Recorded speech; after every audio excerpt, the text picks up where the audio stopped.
Guys, आपका हमारे channel YouTube VPSS पर फिर से स्वागत है। आज हम लोग जो पढ़ाई करने जा रहे हैं वह साइंस का होगा। साइंस में फिजिक्स, भौतिकी पढ़ने जा रहे हैं। 10th का कल रिजल्ट निकला था। रिजल्ट आप लोगों ने देखा होगा, बहुत बच्चे अच्छे अच्छे मार्क्स लाए हैं। ठीक है, हमारे बगल के एक बच्चे ने पूरे राज्य में 15वां स्थान प्राप्त किया था, जिनका नाम था मुबस्सिर जैदी। तो मार्क्स देखकर यही सिर्फ लगता है कि अगर कोई भी बच्चा दिल से मेहनत करे तो उस बुलंदी को पा लेगा जहां पे आपने टॉपर का नाम सुना है, 486-87। तो मतलब बिहार बोर्ड जो है अब मार्क्स काट नहीं रही है। आप जितना करोगे उतना आपको मिलेगा। ठीक है, तो एक बात सबसे पहले ये दिमाग से हटा लीजिए कि हम टॉप नहीं कर सकते, या ये मत सोचे कि हमसे ना होने वाला है। ना आप ही से होगा। आप सिर्फ एक जुनून से पढ़े कि हमें कुछ करना है। ठीक है, तो वह दूर नहीं है जहां आपने सपने को देखा, वह सपना भी पूरा होगा। सिर्फ आप लोग अपने आप को उस आग में तपाए। जिस तरह जानते हैं सोना जितना आग में तपता है उतना सुंदर सोना बनता है, उसी तरह आप लोग जितना ज्यादा कड़ी मेहनत करोगे सफलता आपके कदम चूमेगी। 487 आपको भी आ सकता है, बशर्ते ध्यान से और दिल लगाकर मेहनत करने की जरूरत है। तो हम लोग स्टार्ट करने जा रहे हैं इसी उम्मीद और इसी विश्वास से कि आप लोग ही अगले बिहार के टॉपर बने। तो स्टार्ट करने जा रहे हैं फिजिक्स का पहला लेसन, जो कि प्रकाश का परावर्तन है। ठीक है, तो सबसे पहले समझते हैं कि प्रकाश है क्या। ठीक है, प्रकाश है क्या, इस चीज को समझने के लिए आप लोग बचपन से इस चीज को देखते आ रहे होंगे कि अंधेरा में कोई चीज नहीं दिखता है और प्रकाश है तो दिखता है। दिन में दिख जाता है, रात में नहीं दिख पाता। रीजन क्या है? तो वह रीजन प्रकाश ही है। तो हमसे पूछे अगर प्रकाश क्या है, तो प्रकाश का आप डिफिनेशन इस प्रकार दे। प्रकाश वह बाह्य भौतिक कारक है जिसकी सहायता से हम किसी वस्तु को देख पाते हैं या देख पाने में सक्षम है। ठीक है, प्रकाश वह बाह्य भौतिक कारक है जिसकी सहायता से हम किसी वस्तु को देख पाते हैं या देख पाने में सक्षम होते हैं। ठीक है, उसके बाद उसके कुछ इंपॉर्टेंट पॉइंट याद रखें जो एग्जाम में पूछ रहे हैं। प्रकाश क्या है? तो प्रकाश एक प्रकार की ऊर्जा है। प्रकाश कौन सी तरंग है? तो प्रकाश विद्युत चुंबकीय तरंग है। प्रकाश की चाल किस में अधिक है? तो प्रकाश की चाल निर्वात में सबसे अधिक है, जो कि 3 गुना 10⁸ मीटर प्रति सेकेंड है। तो यह रही प्रकाश से रिलेटेड बातें। तो एक बार समझ ले प्रकाश।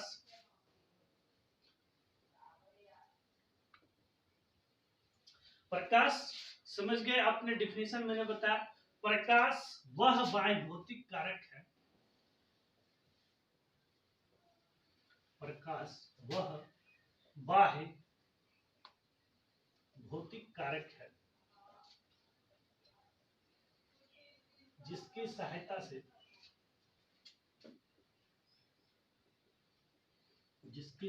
से हम किसी वस्तु को देख पाते हैं।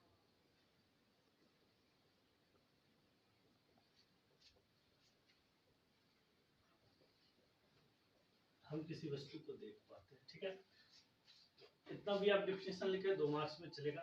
अब उसके कुछ इंपॉर्टेंट पॉइंट है। तो इंपॉर्टेंट पॉइंट क्या है? तो प्रकाश एक प्रकार की ऊर्जा है। प्रकाश एक प्रकार की क्या है? ऊर्जा है। दूसरा पॉइंट क्या है हमारे पास? प्रकाश एक विद्युत चुंबकीय तरंग है। प्रकाश एक विद्युत चुंबकीय तरंग है। ध्यान से देखें, प्रकाश एक विद्युत चुंबकीय तरंग है। प्रकाश एक विद्युत चुंबकीय तरंग है। तीसरा पॉइंट क्या है? प्रकाश की चाल सबसे अधिक कहां होती है? यह ऑब्जेक्टिव बार बार आता है। तो प्रकाश की चाल निर्वात में सबसे अधिक होती है। प्रकाश की चाल निर्वात में सबसे अधिक होती है। तो ये भी पूछता है कितना स्पीड है, तो लिखिएगा जो कि 3 गुने 10⁸ मीटर प्रति सेकेंड की चाल से चलती है। समझ रहे हैं बात को?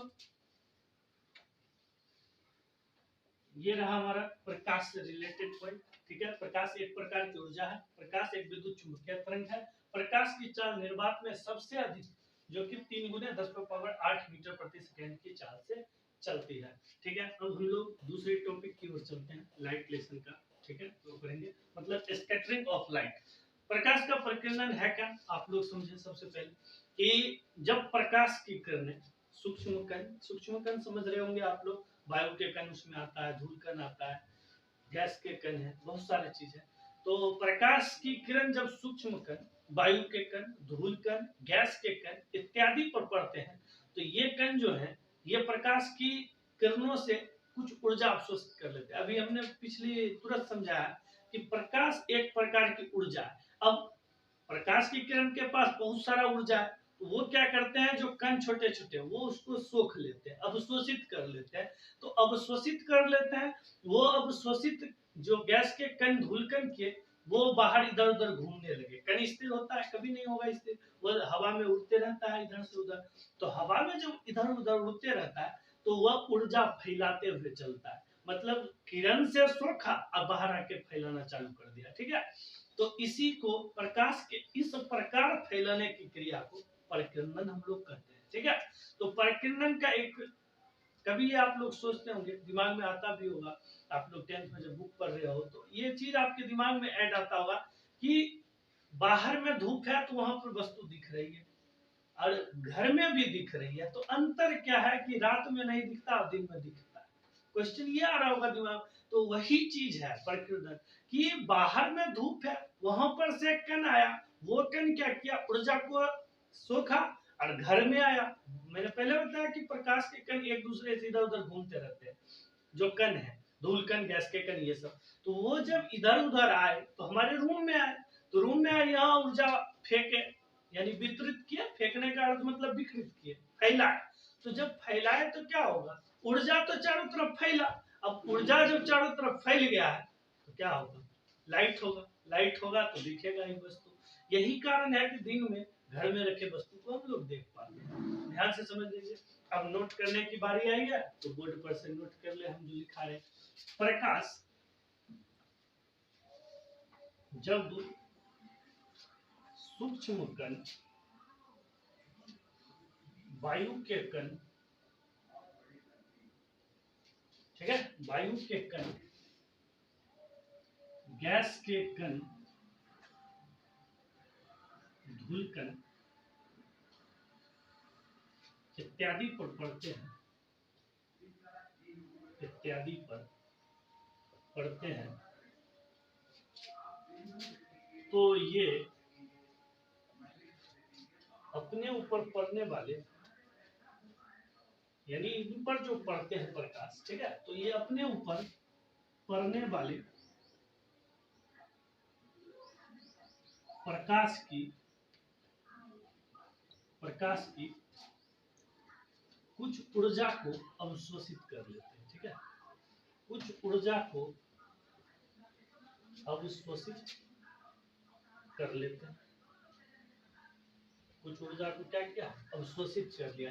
अवशोषित किया, उसके बाद क्या करेगा, बाहर आकर घूम इधर फैलाएगा, फेंकेगा, वितरित करेगा। तो ये कण अपने ऊपर पड़ने वाले प्रकाश की कुछ ऊर्जा को अवशोषित कर देते हैं।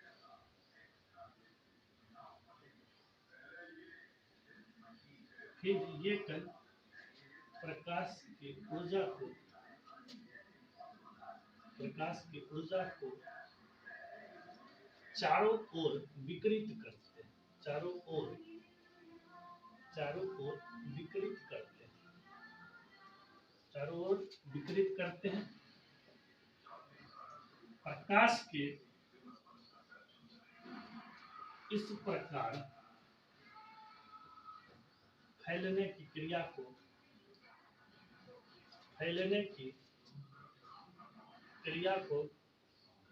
परिकिरणन कहते हैं।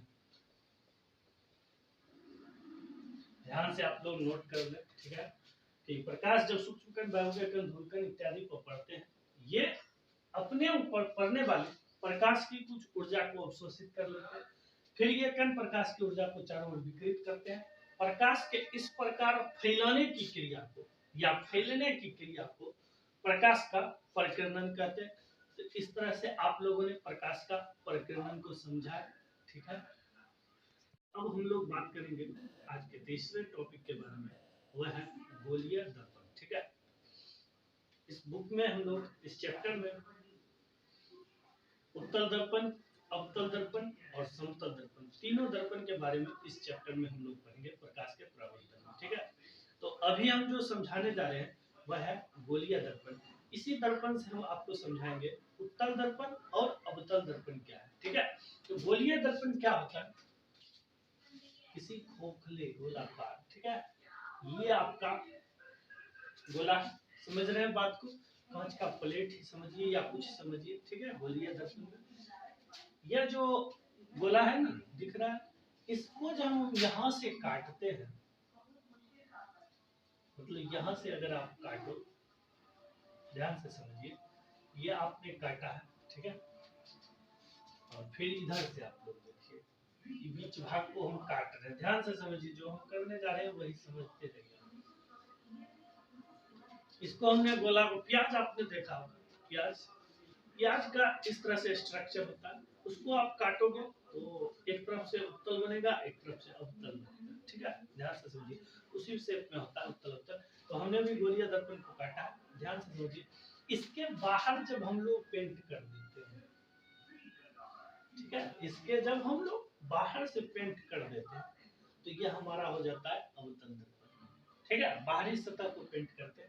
इसमें क्या होता है, इसके हम भीतरी सतह में पेंट करते हैं, ठीक है, तो इसका नाम पड़ जाएगा अवतल दर्पण। ध्यान से सब कॉन्सेप्ट को समझ लीजिए, इसका नाम क्या पड़ा है, अवतल दर्पण, इसका नाम क्या पड़ा है, उत्तल दर्पण। ध्यान से बात को समझिए, ये उत्तल समझा आपने, अवतल समझा।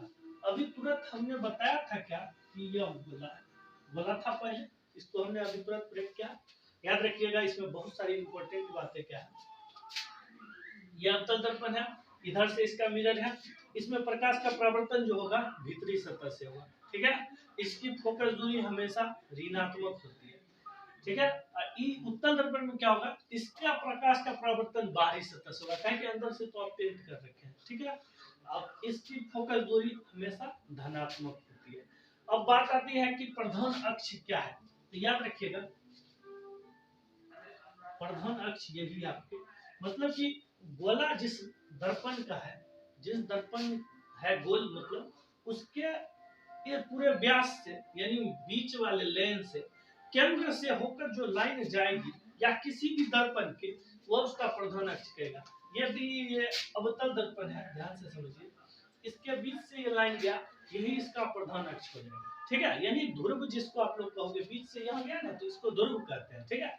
इस ध्रुव से जो लाइन होकर जाएगी वही प्रधान अक्ष कहलाती है। तो गोलीय दर्पण में भी यही बात समझे कि आप दोनों से मिला के कर रहे हैं ना, तो ये जो मेन लाइन है ये क्या हो रहा है, प्रधान अक्ष है, और इसमें एक केंद्र होगा ना, इसमें वृत्त में जब एक केंद्र होता है तो इसमें भी एक केंद्र है, तो ये इसका वक्रता केंद्र होता है, वक्रता केंद्र है, ठीक है, ध्यान से समझिए। और ये इसी पर से जब कुछ भी लंबा आप डाल दो, ये तो उसकी त्रिज्या हो जाएगी ना, तो ये जो होती है ये क्या होती है, वक्रता त्रिज्या, ये क्या हो गई, वक्रता त्रिज्या हो गई, ये वक्रता केंद्र हो गया, ये प्रधान अक्ष हो गया। आप सारे कॉन्सेप्ट को ध्यान से एक बार समझ लीजिए। ये अवतल दर्पण हो गया, ये हमारा उत्तल दर्पण।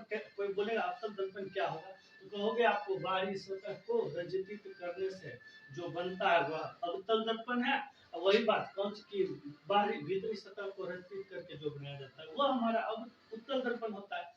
तो ठीक है, समझ गए आप लोग, ये बीच से जो जा रहा है ये हमारा प्रधान अक्ष है, ठीक है। हम लोग आज का चौथा टॉपिक देखने जा रहे हैं, उत्तल दर्पण और अवतल दर्पण में अंतर बताया है। अभी तुरंत हमने गोलीय दर्पण लेकर समझाया कि यह अवतल है और ये उत्तल है, ठीक है। अब इसका अंतर ये एग्जाम में 2 नंबर का आता है, ठीक है, तो ध्यान से समझिए। पहले हम बता देते उत्तल दर्पण और अवतल दर्पण। अवतल दर्पण में हमने बताया था कि इसमें प्रकाश का परावर्तन भीतरी सतह से होता है, और उत्तल दर्पण में प्रकाश का परावर्तन बाहरी सतह से होता है। अवतल दर्पण में हमने बताया था इसकी फोकस दूरी ऋणात्मक होती है, ठीक है। उत्तल दर्पण में क्या होगा, इसकी फोकस दूरी धनात्मक होती है। अवतल दर्पण का एक उपयोग आप लोग लिख दोगे, इसका उपयोग सौर भट्टी, कान नाक गले के डॉक्टर करते हैं। और उत्तल दर्पण में आप लिख दोगे गाड़ियों के साइड मिरर के रूप में किया जाता है। तो इसलिए आप लोग इसको नोट करें, हम इस बोर्ड पे लिख रहे हैं, आप ध्यान से सीखो कि उत्तल दर्पण, एक तरफ उत्तल दर्पण आपका होगा और एक तरफ अवतल दर्पण होगा। ध्यान से समझे, इसमें उत्तल दर्पण में प्रकाश का परावर्तन, प्रकाश का परावर्तन दर्पण के बाहरी सतह से होता है। कहां से होता है, बाहरी सतह से, ठीक है।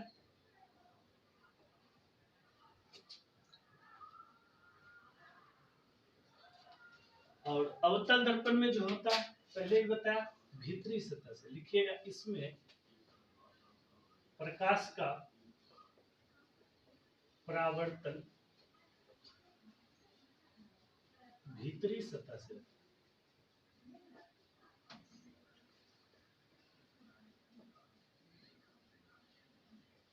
चलिए दूसरा पॉइंट देखते हैं। इसकी फोकस दूरी जो होती है धनात्मक होती है। याद रखिएगा, लेंस में भी नेक्स्ट लेसन जो है हमारा, उसमें भी याद रखिएगा इसकी फोकस दूरी क्या होगी, हमेशा धनात्मक होगी, ठीक है। इसकी फोकस दूरी धनात्मक होगी। ऑब्जेक्टिव में बहुत पूछता है क्वेश्चन, ठीक है। फिर इधर देखिए, इसमें फोकस दूरी क्या होगी, ऋणात्मक होगी। इसमें फोकस दूरी ऋणात्मक होती है, इसमें फोकस दूरी ऋणात्मक होती है। कोई दिक्कत है? नेक्स्ट पॉइंट आप लोग देखें, इसका प्रयोग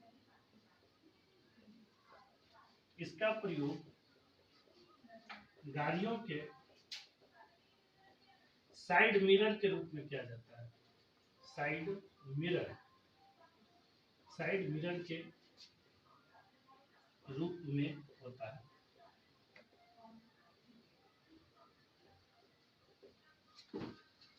इसका प्रयोग जो होता है, इसका प्रयोग गाड़ियों के हेडलाइट में होता है।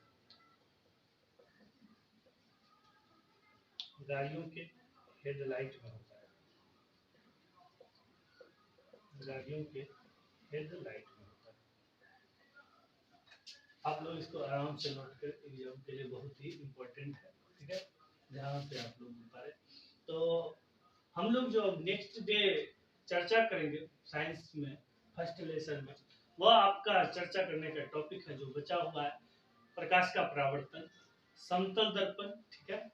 प्रतिबिंब, वास्तविक प्रतिबिंब कैसा होगा, आभासी प्रतिबिंब कैसा होगा।